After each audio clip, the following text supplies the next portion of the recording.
Assalamualaikum warahmatullahi wabarakatuh. Salam udut dan salam ngopi kawan-kawan sekalian. Kembali bersama Om Bob dalam telusur dan tutur sejarah. Pada kesempatan yang baik ini kawan-kawan sekalian, Om Bob datang ke kota Kartosuro. Dulu Om Bob pernah ke sini dan memang sering ke sini. Om Bob merasa senang berada di Kartosuro, khususnya di bekas Keraton Kasunanan Kartosuro. Beberapa waktu yang lalu, ya setahun yang lalu lah, Om Bob pernah mengunggah beberapa konten di tempat ini, di Kartosuro ini.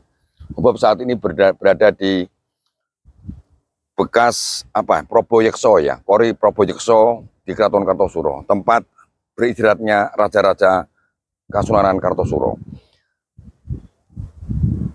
Keraton Kartosuro ini berdiri atau berusia kurang lebih 63 tahun, berdiri tahun 1680, kemudian berakhir tahun 1743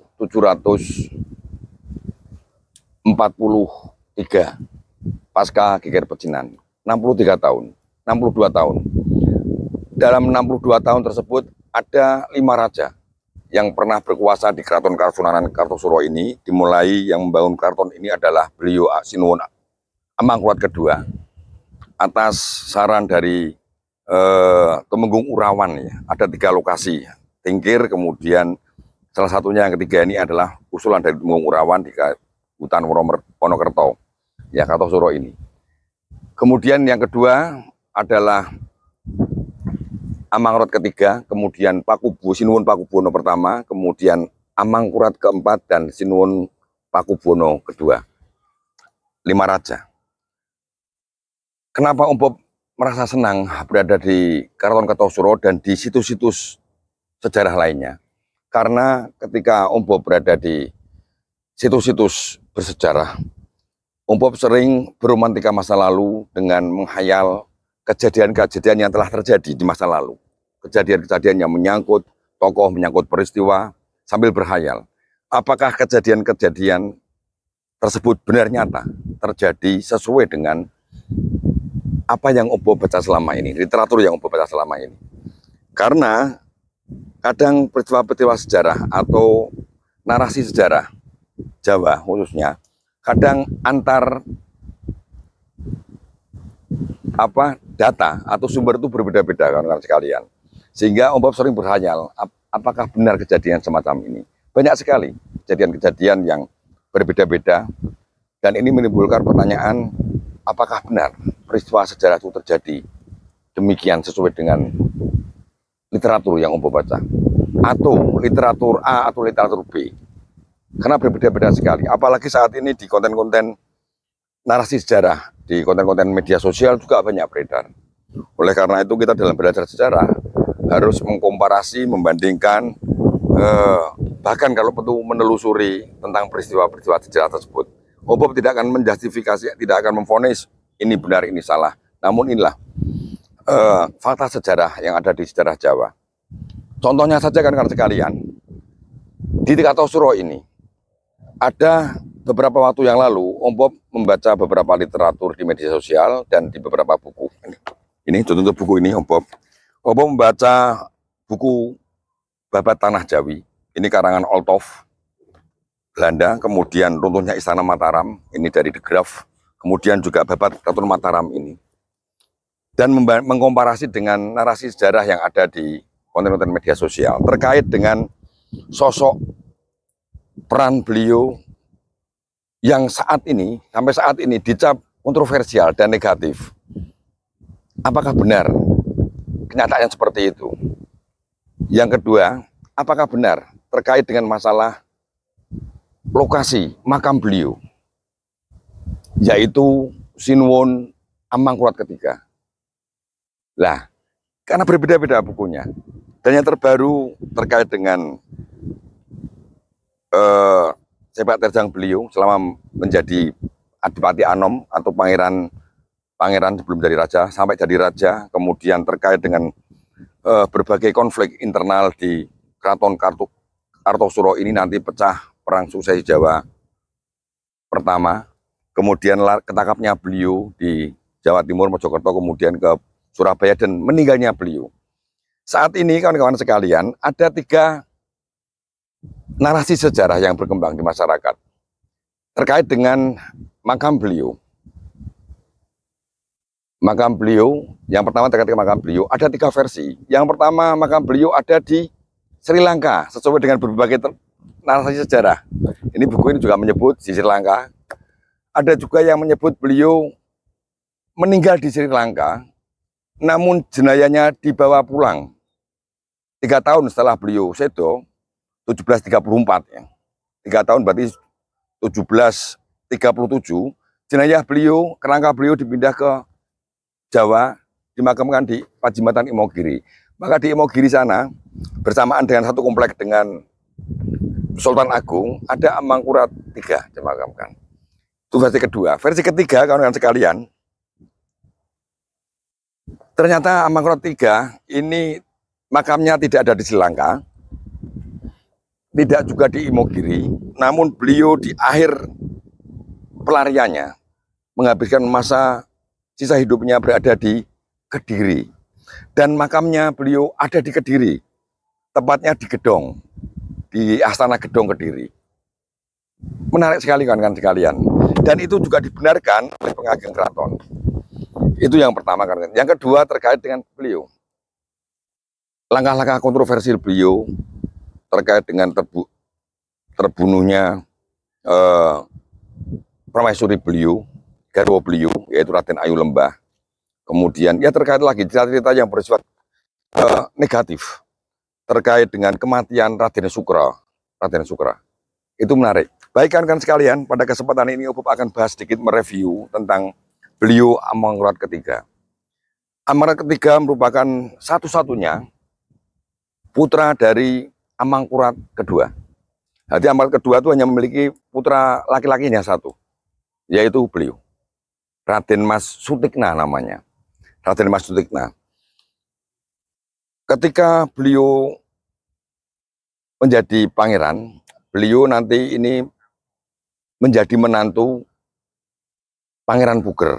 Pangeran Puger atau Raden Mas Derajat ini merupakan adik lain ibu dari Amangkurat II. Jadi antara Amangkurat II dengan Pangeran Puger atau Mas Derajat ini berbesanan, kakak beradik berbesanan, yaitu Raden Mas Sutikna kawin dengan Raden Ayu Lembah. Ini belum menjadi raja. Opop akan singkat-singkat kawan-kawan sekalian.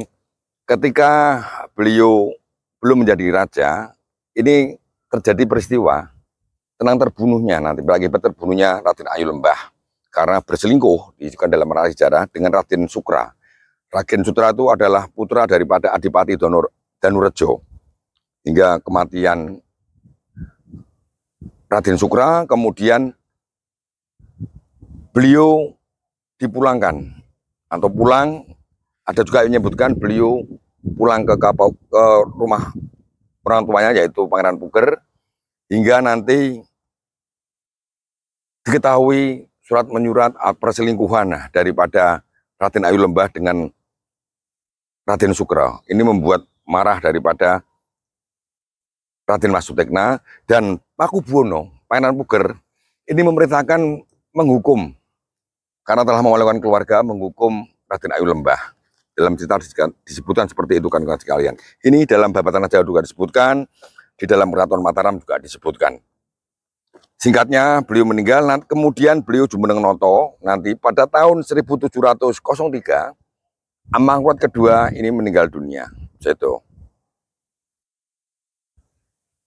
terjadi polemik, siapa pengganti daripada Amangkurat III. Sebagian mendukung Pangeran Puger, karena Pangeran Puger, adik daripada Amangkurat II ini, lebih layak untuk menggantikan kedudukan sebagai raja. Namun juga ada pihak lain yang menghendaki, termasuk dari Patih Kartosurosi, menghendaki Raden Mas Sutikna yang menjadi raja. Singkatnya, beliau nanti, Raden Mas Sutikna diangkat menjadi Amangkurat III, Raja Kartosuro, tahun 1703. Ini. ketika pemakaman Amangkurat kedua di Imogiri, putra Pangeran Puger atau Raden Mas Derajat yang bernama Raden Suryo Kusumo ini mengadakan pemberontakan, dan inilah membuat khawatir daripada Pakubuwono Amangkurat ketiga, dan nanti dihukum. Amangkurat ketiga itu nanti dihukum PP ya. Bukan akan ceritakan terlalu panjang karena yang seperti itu. Singkatnya, Pakubuwono puncak kemarahan beliau juga karena nanti setelah mengkawin dengan Raden Ayu Lembah, beliau nanti kawin juga dengan putri Pakubuwono yang lain, yaitu Raden Ayu Himpun. Raden Ayu Himpun ini nanti dikembalikan oleh Amangkurat ketiga kepada Pangeran Puger. Dan Pangeran Puger diam-diam, kawan-kawan sekalian, mencari dukungan dari beberapa bupati, terutama adalah Bupati Semarang yaitu Aryo Yudonegoro, kemudian Bupati Madura dan Surabaya. Singkatnya, pada tahun 1704, Pangeran Puger bersama keluarganya ini melarikan diri, mengungsi ke Semarang dan dinobatkan di Semarang sebagai Raja Kartosuro dengan gelar Pakubuwono pertama. Dan nanti setelah itu terjadilah pertempuran antara pasukan Pangeran Puger yang bergelar Pakubuwono pertama dengan beliau dengan beliau Amangkurat ketiga, dan atas bujukan dari salah satu Manggala Yuda dari Kartosuro yaitu Tumenggung Haryo Mataram, yang tidak lain juga merupakan adik kandung daripada Pangeran Puger, ini Amangkurat ketiga pada tahun 1705 jengkar ke Prabon dari Keraton Kartosuro ini. Beliau nanti lari di Madiun, kemudian dilanjutkan ke Ponorogo, sehingga nanti berkonflik dengan Adipati Mertowongso ya, Bupati Mertowongso Ponorogo, sehingga beliau nanti diusir oleh rakyat Ponorogo karena konflik yang terjadi antara Amangkurat ketiga dengan Adipati Mertowongso, di mana nanti Mertowongso dianiaya oleh beliau Amangkurat ketiga. Dan nanti pada tahun 1708, setelah 3 tahun bergabung dengan pasukan Untung Suropati, beliau ditangkap di Mojokerto dan dikirim ke Surabaya, selanjutnya ke Batavia dan ke Ceylon, Sri Lanka. Ini ceritanya berhenti di sini kawan-kawan sekalian. Ini kita kembali kepada makam, di mana makam beliau. Ada 3 versi tadi. Kawan-kawan sekalian, dari narasi sejarah yang Om Bob baca, dari media sosial, dari Jatim News, dan dari Inews, ini beliau Putri Wandansari atau Gusti Mung, sungkem saya Gusti Mung, ini pernah mengutus utusan, yaitu putri dari Panembahan Didik ya, bernama Karir Didik Kordoba, yang bertugas di Sri Lanka untuk mencari bukti makam Amangkurat ketiga di Kolombo. Di Kolombo itu menurut penelusuran daripada Karir Didik Kordoba ini, di Kolombo itu ada komplek yang disebut dengan Javate. Javate itu merupakan komplek makam-makam tokoh-tokoh di luar Sri Lanka yang dimakamkan itu, termasuk yang dari Jawa. Di sana ternyata tidak ada satupun nama-nama dalam prasasti yang tertulis di Javate itu nama Amangkurat ketiga. Tidak ada. Kemudian utusan ini kemudian melacak lagi ke kota pelabuhan Jaffna. Karena ketika Amangkurat dibuang ke Sri Lanka itu transit di Jaffna. Di Jaffna pun tidak ada makam itu. Hanya informasi bahwa beliau pernah di Jaffna, kemudian meninggal tahun 1743 dan 3 tahun kemudian kerangkanya dibawa pulang ke Imogiri, dimakamkan di Jawa, dimakamkan di Imogiri. Ini sehingga muncul satu opsi bahwa makam beliau ada di Sri Lanka, yang kedua di Imogiri, dan yang ketiga ini pernyataan dari narasi sejarah di Jatim News dan Inews itu ditegaskan bahwa ada 2 makam di luar Imogiri dan di luar Kota Gede yang menjadi tempat pemakaman daripada Raja Mataram. Yang pertama adalah Tegal Arum, itu adalah makam Sinuwun Amangkurat pertama, kakek dari Amangkurat ketiga. Dan yang kedua adalah Astana Gedong di Kediri, tempat makam beliau Amangkurat ketiga. Ini kawan-kawan sekalian, di Kediri. Dan rakyat Kediri, masyarakat Kediri sangat menghormati beliau Amangkurat ketiga yang ada di Gedong sana. Karena di komplek pemakaman Gedong itu juga terdapat beberapa makam, termasuk putra-putra beliau. Salah satunya adalah Pangeran Teposono. Pangeran Teposono merupakan putra Amangkurat ketiga yang merupakan bapak daripada Raden Mas Garendi atau Sunan Kuning. Dan juga ada makam khusus untuk menyimpan seluruh pusaka Mataram yang dibawa lari oleh Amangkurat ketiga ketika beliau meninggalkan Keraton Kartosuro di sana Gedong sana. Om Bob belum sempat ke sana, kawan-kawan sekalian. Sebetulnya Om Bob nanti kalau ada waktu dan ada kesempatan akan datang menelusuri ke Gedong sana. Semoga ada waktu dan ada kesempatan, kawan-kawan sekalian. Ini beliau sampai akhir hayatnya ada di sana. Inilah kawan-kawan fakta sejarah. Kenapa bisa seperti ini sejarah? Padahal ini dalam periode sejarah tahun 1700-an itu termasuk muda, kawan-kawan sekalian. Ini karena apa? Banyak kepentingan di sini. Sejarah itu tergantung dari siapa yang menang. Dan dibalik kepentingan-kepentingan pembuat narasi sejarah, pemerintah kolonial VOC inilah sebagai penjajah ini pandai mengadu domba, membuat narasi-narasi sejarah palsu. Karena VOC itu memiliki rencana cadangan.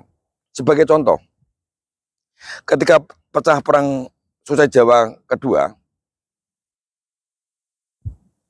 salah satunya nanti Amangkurat keempat berhadapan dengan adiknya, yaitu koalisi antara Pangeran Purboyo dengan Pangeran Balitar.